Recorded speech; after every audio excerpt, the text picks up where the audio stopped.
Mi smo zbrali do četrtka v 5 dneh zbiranja podpisov podpore za naknadni zakonodajni referendum 42 tisoč podpor in s tem seveda presegli zakonsko mejo, pogoj 40 tisoč podpor. Mi smo seveda z odzivom izjemno zadovoljni.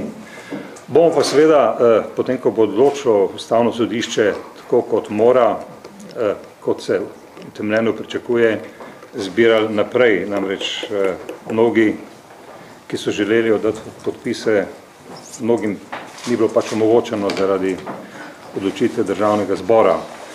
Še eno vprašanje, ki se postavlja v ospredje, lahko odgovorim. Namreč vprašanje je, če ta reforma pade, kako naprej.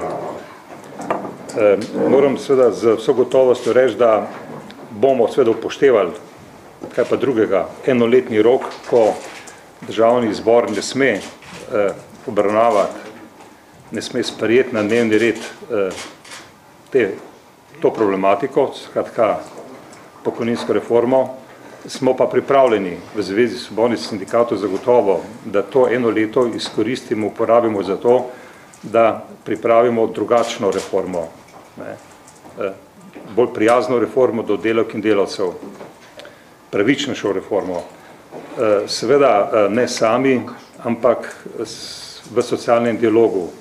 Seveda takrat pa upamo, da ne bo naš partner minister Svetlik, kajti on očitno izrazito podcenjuje naše predloge, ampak seveda smo pripravljeni pač z drugim ministrom sprejeti ta izziv in potem tudi takšno reformo podpirati tudi v Državnem zboru in še kje, ker vemo, da nekatere spremembe so pač nujno potrebne.